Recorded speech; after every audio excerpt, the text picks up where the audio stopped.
موضوعنا اليوم تتugenda okwejjukanyako olwaleero bi'awnillahi tabaraka wa ta'ala. Tugenda kwejjukanya bi'awnillah ku musomo ogwatuumiddwa fadlul hamdi wa shukurullah. Fadlul hamdullahi wa shukuruhu, the importance of praising Allah and thanking him. Okubeera omugaso oguli mu kubeera ng'otendereza Allah n'okumwebaza bingi Allah byatuusizzaako.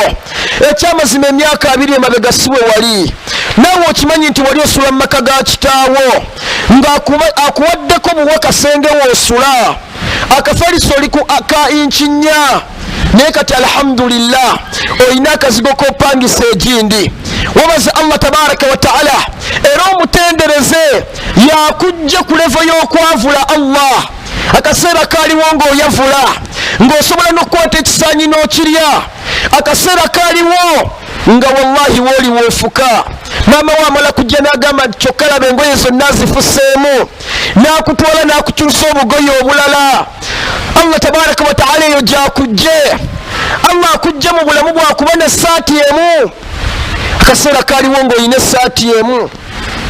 Ate ekisinga okumalamu amaanyi nga n'omukono ogumu ekitogi kyonna kyonna nga kyayulika, omukono ogumu nga gwayulika teguliiko, naye nga gwe essaati ya alhamdulillah ekyalinamu.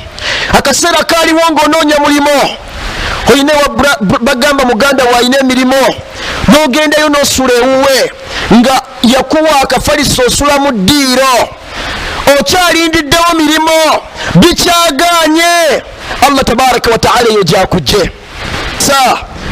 Omusajja waali ng'awezezza emyaka 36 wallahi nga ma indahu zawja, nga talina mukyala, era ng'agamba nti nze abakyala sibalaba.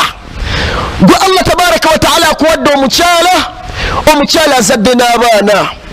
Lwaki towebaza Allah tabaraka wa ta'ala? Oyina n'akayumba woosula, waliwo obudde gwe buzibako nga talina gyagenda kusula musajja wattu, mukyala wattu, mukazi wattu talina gyagenda sula, n'alinda obudde bugendegende, n'atambulatambula mu katawuni ziwere essaawa 5 oba 6 abantu baggweggwemu, afune akakuubo ku nnyumba ya mukwano gwo wayeezizika, ng'era enkuba lwetonye mu kisenge kye, etonye mu kakuubo ke. Walhamdulillah ennyumba yo mulimu entebe, olinamu kakapeti alhamdulillah, n'obutamu obuyinamu masha Allah, omukyala ewaka gyali ali mu kutegekera. Onatuuka bw'oba ng'olina akeedi emu oyagalayo akeedi ey'okubiri, bw'oba olinayo akamotoka ka primo oyagala hariya, n'alina hariya awulira agikooye ayagala Land Cruiser, ne Land Cruiser naye akivuga kati kino emyaka gye nkivugidde njagala Ranger, n'owa Ranger agamba kino nakyo ndaba tekimala, ali mu kulwana aguleka helikopita n'ebika bingi nga Hama. Buli omulevo gy'aliko mwetaavu eryani Allah.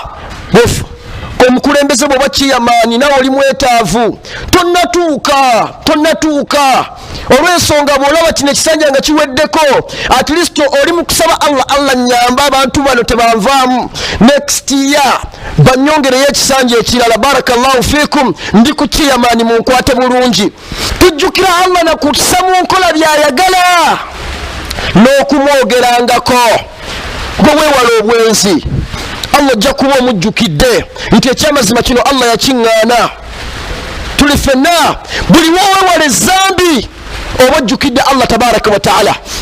Tuli ffenna teri muntu ayeewala kintu kibi nga temaze kujjukira Allah, era bw'aba agenda kikola obudde bwanzikiza bwa kiro teri amulaba, ataddeko kigaga ekinene, ataddeko kihedisooko, teri amumanyi, teri amulaba.